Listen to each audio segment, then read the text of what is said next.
and welcome to Stories and Songs with Gigi. I'm very excited because we're going to read our first chapter book, and the selection I chose is Beverly Clearly's Runaway Ralph. There are a few illustrations in this book, which I will show you, and they're done by Lois Darling. Let's get started with chapter 1. So chapter 1 is called Ralph Hears a Distant Bugle. The small brown mouse named Ralph, who was hiding under the grandfather clock, did not have much longer to wait before he could ride his motorcycle. The clock had struck 8 already, and then 8:30. Ralph was the only mouse in the Mountain View Inn, a run-down hotel at the foothills of the Sierra Nevada, who owned a motorcycle. It was a mouse-sized motorcycle, a present from a boy named Keith who had been a guest in room 215 over the 4th of July weekend. Ralph was proud of his motorcycle, but his brothers and sisters said he was selfish. "I'm not," said Ralph. "Keith gave the motorcycle to me." That evening, while Ralph waited under the clock and watched the TV set across the lobby, a man and a woman, followed by a medium-sized boy, walked into the hotel. They had that rumpled look of people who had driven many miles that day. The boy was wearing jeans, cowboy boots, and a white t-shirt stenciled with the words Happy Acres Camp across the front. Ralph observed the boy with interest. He was the right kind of boy, a boy sure to like peanut butter and jelly sandwiches. Since the day Keith had left the hotel, Ralph had longed for the crumbs of peanut butter and jelly sandwich. A grating, grinding noise came from the works of the grandfather clock. Ralph clapped his hands, his paws over his ears, and the clock grumbled and groaned and managed to strike the hour. 9 o'clock. The time had almost come. The stroke of 9 was followed by a slow, sad note of music that lingered and died mysteriously in the distance every night at this time. "Did you hear that?" the man asked the boy.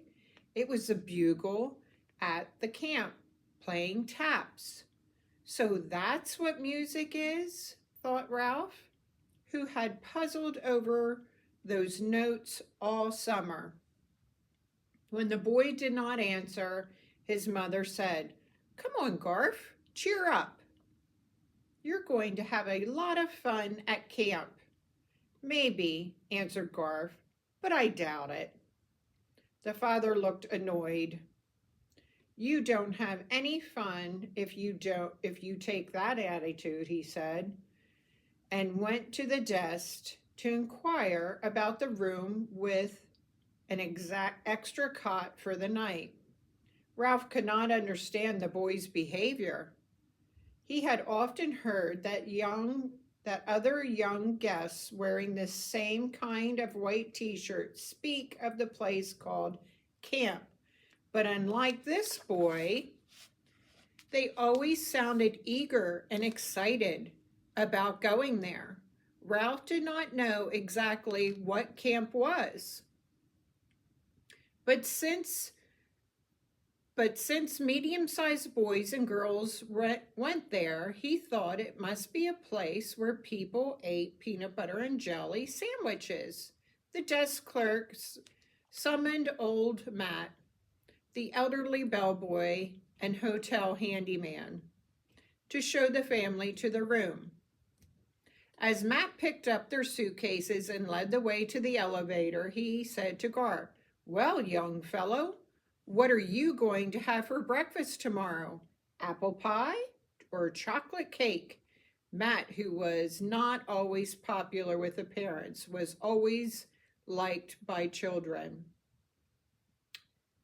The boy smiled faintly at Matt's joke as he followed the old man into the elevator.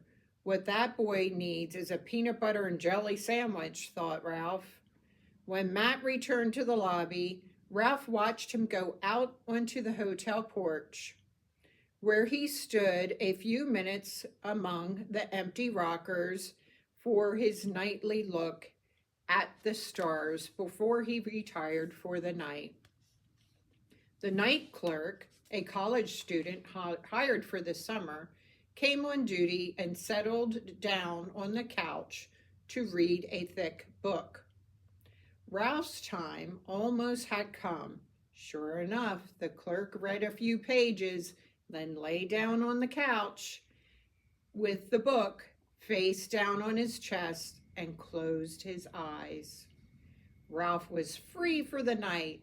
He darted under the television set where he had hidden his motorcycle and the crash helmet that Keith had made from a half a ping pong ball lined with thistle down. He already had polished the chrome on the motorcycle by licking his paw and rubbing them over the dull spots.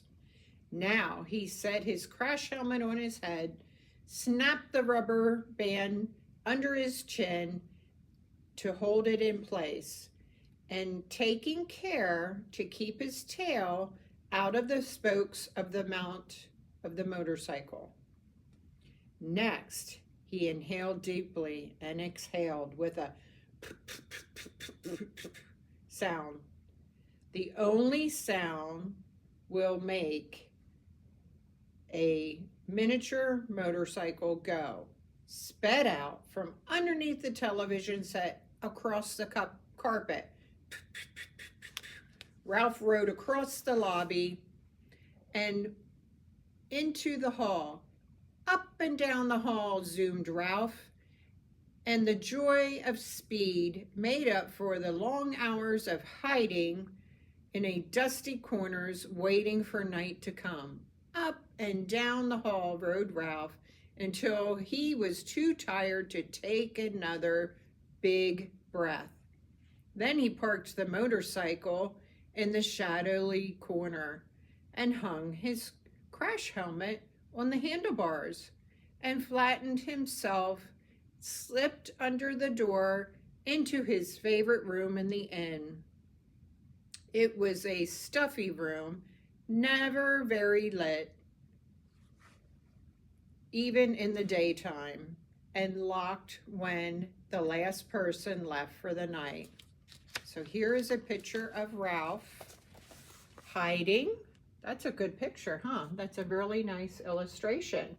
I see a peanut shell there. You can see him hiding. Very cute. So I'll reread that last line. It was a stuffy room, never very light, even in the daytime, and locked when the last person left for the night. It was furnished with a small table and a row of high stools. The room was Ralph's favorite because he always could find peanuts on the floor, sometimes popcorn, and once in a great while, a stuffed olive. Tonight, he gobbled his fill of peanuts, wishing he had a little grape jelly to go with them, and managed, in spite of being somewhat fatter than when he had entered, he squeezed back out again.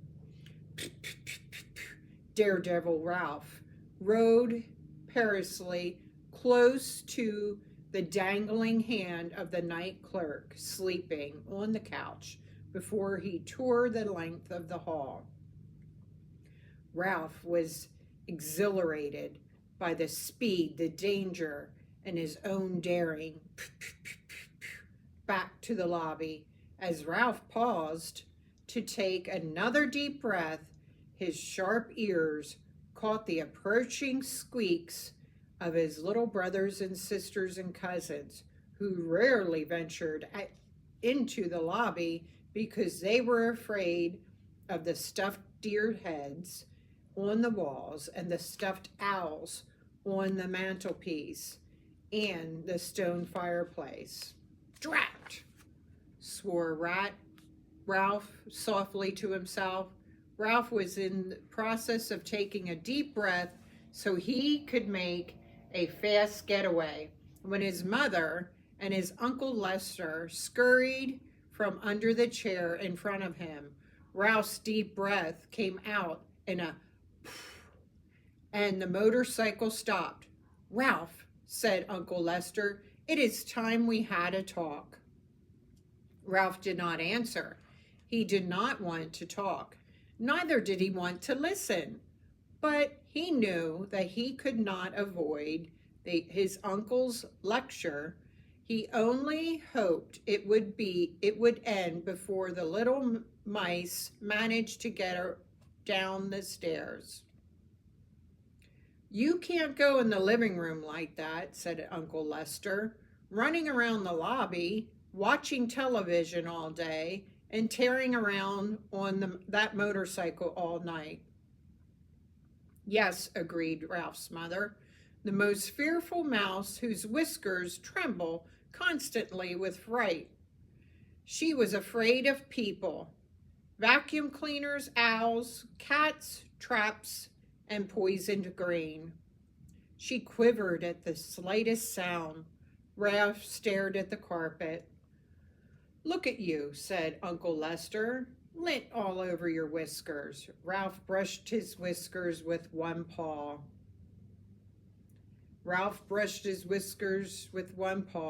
And you're getting fat from eating peanuts that you pick up in that place, continued Uncle Lester. A bar is no place for a young mouse. You will fall with evil companions, said his mother. They will lead you into trouble. Nobody can lead me any place, said Ralph, because I can go faster on my bike. But now the little brothers and sisters and cousins gathered to listen, wide-eyed, interest and with pleasure. One cousin, braver than the rest, said, he thinks he's big, calling a motorcycle a bike. Ralph, you are sure to break your neck if you keep riding that thing, said his mother. You said I could ride it, said Ralph suddenly. You said I could if I wore a crash helmet and kept both paws on the handle grips. I know, admitted his mother with a sigh. I can't imagine what I was thinking of. The grandfather clock began to grind and groan. All of Ralph's family was alert. And when the clock began to strike, they disappeared under chairs and behind draperies, all except Uncle Lester. And even he looked nervous. This is no life for a growing mouse, said Uncle Lester. It is time you moved back upstairs to the mouse nest and helped lay in supplies for the lean months between summer and ski season.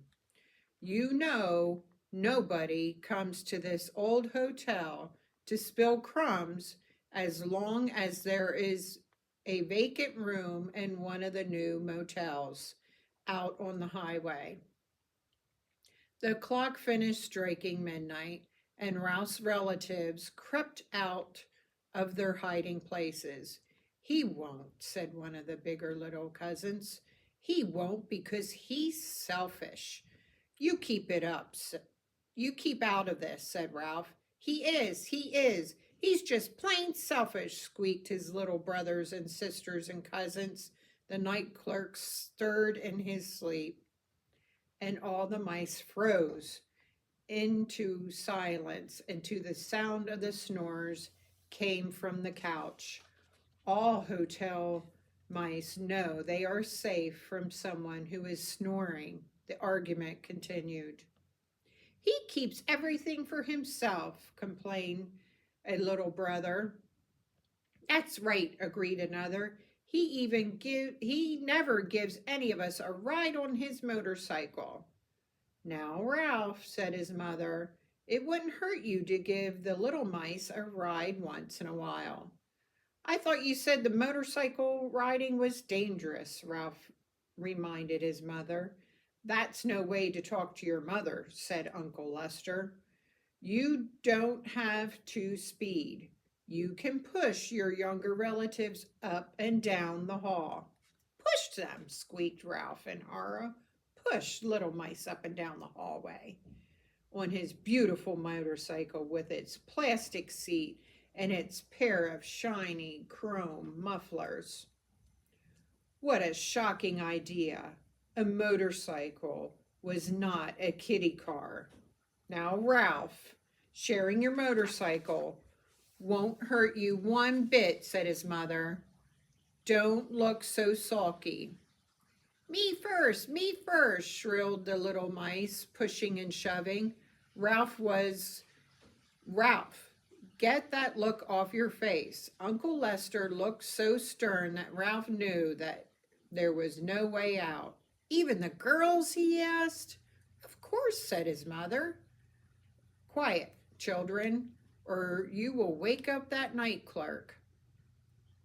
Ralph wished the little mice would wake up the night clerk so he would have an excuse to hide his motorcycle.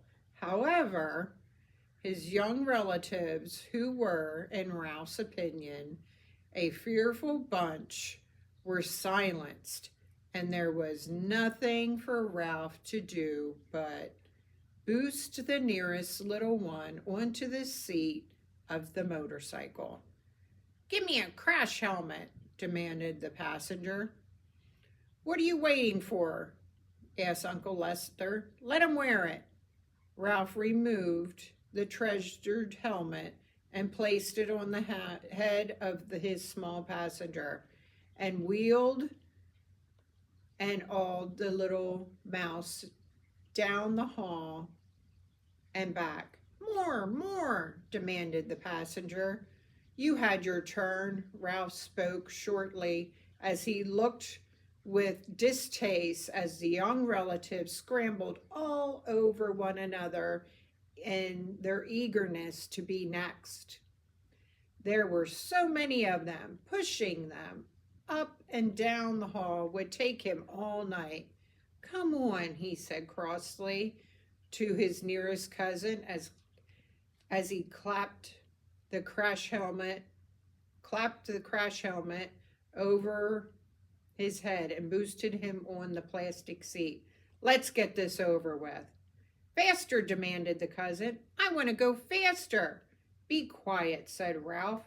You want a ride and you're getting it. So there's an illustration of Ralph pushing his little cousin on the motorcycle. Ralph looks very annoyed that he has to deal with all these little cousins.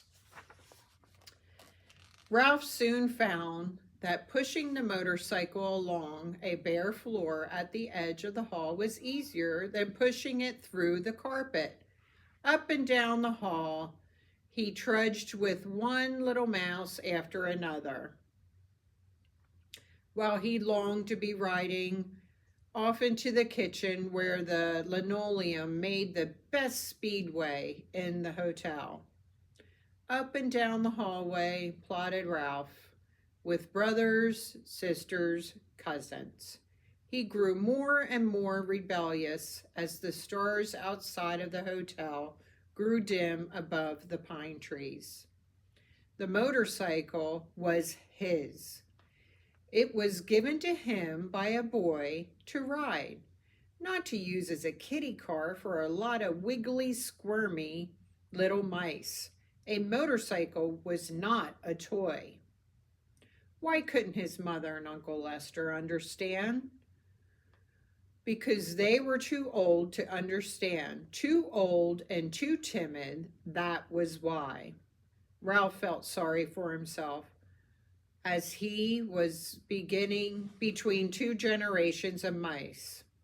Most of his own litter had died from eating poisoned grain, but out by a particularly disagreeable cook. There was an older generation of mice who worried about the safety and being able to scrounge enough crumbs to tide them over in the lean months between the summer season and the ski season. Then there was the younger generation, silly little mice who were always busy wiggling, climbing all over one another, and gobbling up crumbs as fast as they were brought to the mouse nest. Nobody understood Ralph, which was the whole trouble. Night was fading, and the chirp of a bird out in the pines told Ralph that the hotel was about to come to life. The night clerk soon would awaken and close his book, and the cook soon would be rattling pans in the kitchen. A cousin braver than most came running down the hall where Ralph was wearily pushing the motorcycle. "You aren't fair," he said. He scolded. "You've given him 3 rides and some others 2, and me only 1." Ralph stopped in his tracks.